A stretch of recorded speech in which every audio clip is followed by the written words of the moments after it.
Alright, so since we're talking about the battery switch, let's go ahead and take a look under the hood, shall we? It doesn't get much easier to get into an engine compartment than that.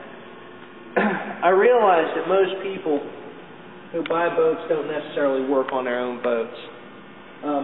But even if you don't, your mechanic will.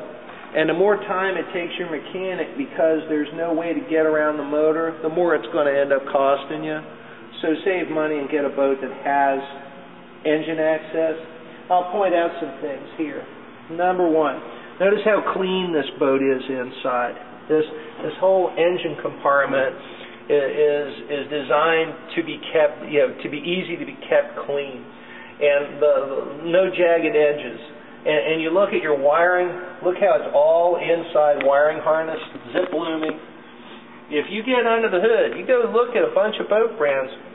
That zip looming disappears as soon as the customer can't see it. Go ahead and look. Kind of try and poke your head where it's hard to look. And you'll find out whether the boat manufacturer cares or not. Here, I'm gonna grab this camera away from my photographer real quick. Take a look back here. Now, if you look along the wall there, right behind those wires, I don't know if you can pick up on it, but you'll see a weave pattern there. Now, that weave pattern means that you've got hand lamination. That means that you have fiberglass cloth. So when they talk about a boat being hand-laid, this boat is a hand-laid boat. Notice that there's none of that glue-on, sound-deadening fabric. And I think that that's really great that Chaparral is designing these boats these days so that they don't need that in order to be quiet enough. Because it really doesn't work out that good having that big crate foam stuff. It heats up, it falls down, it crumbles over time, gets into the motor. I just don't like it. A couple things about the Volvo pennant power plant here. Canister style oil filter. One thing, let your common sense be your guide. A lot of people haven't bought a boat before, but they've seen a car. A lot of you guys out there used to change your own oil. So if you see a motor and you see an oil filter that's sitting upside down on top of the motor, then you can imagine that sometime when somebody's going to change the oil, it's going to make a mess. This is a monitor for the drive unit. Make sure it has oil in it. Over here is a spin-on fuel filter. This separates any water out of the fuel because you don't want to have water getting into the fuel. You want to keep a spare one of these on board because when they get full of water, the motor shuts down. They shut off the fuel supply. This is so you can hook up a hose. If you use a boat in salt water, you can hook up a hose to this and flush that motor out. These are your bilge blowers right here. This keeps the engine compartment ventilated. If you have any fuel vapor in the boat, then this will keep that fuel vapor moving out of the boat. There's your bilge pump, right where a person can get to it. And take a look one time at where that bilge pump's mounted on your boat. This is your transducer right here for your depth finder. And if we have to remove that transducer, over here is where the spare cap is kept, so that we don't get water into the boat. Anyway, back to that bilge pump for a second. What happens in a lot of cases is the lowest part of the boat is behind the motor, and so the boat manufacturer mounts the bilge pump under the motor. Now, a bilge pump can go bad. It can go bad. They go bad after a couple of years, They can go bad. They're not very expensive to replace unless you're paying a mechanic, and the mechanic has to go back under the motor and stand on his head. Here Chaparral engineered it to be serviced, as it did the fuel tank. This is your fuel tank, and all your fittings are right here. Now, here's a little thing, but look at the gauge of wiring this thing is using. That's at least 1/0 gauge wire. You take a look on those cheap manufacturers, they'll use number 6 wire. And all that means is that you have a battery that's not all it could be. That's going to transfer all that amperage to the motor, get your motor started. And number 6 wire, you might be out swimming around and find out that you're kind of out of luck.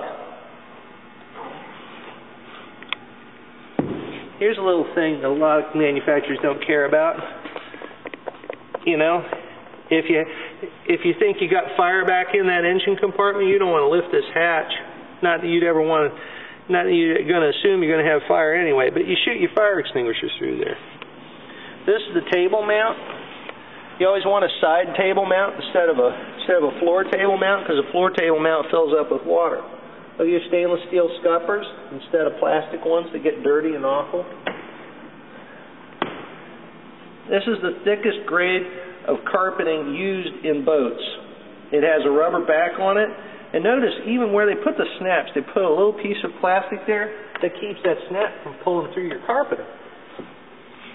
That's nothing you'll see at the boat show, but it'll mean something 2 years down the road, that's for sure.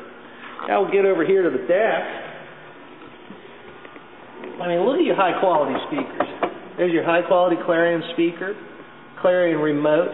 So you have a remote here and a remote at the back, and then you have the unit is up this way, so that if a person wants to change the channel, they don't have to reach across the driver. Your gauges have a dimmer switch. Unlike pretty much every other manufacturer in the world, Chaparral not only has switches that light up at night, but the actual symbol for the switch lights up. So that's always lit. When you're at night and you have your navigation lights on, those are lit up. And then this light just tells you whether it's on or not. Every other boat manufacturer, you got to fumble, you got to remember where the switch is. Here's a 12-volt receptacle. Here's a cradle for your cell phone.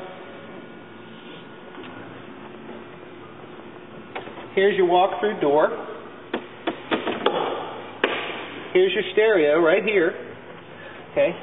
Now look how well designed. Here's a bag with all your canvas. Here's your breakers. Every function in the boat is governed with a breaker panel rather than a fuse panel. And that's a big deal. Why is it a big deal? It's because you don't want to be trying to change out some stupid ATC fuse at midnight coming back from the fireworks because your nav light all of a sudden got a short and it's popping fuses. The worst thing that could happen to you here is that for some reason it would start popping the breaker. Well, these are push-button breakers.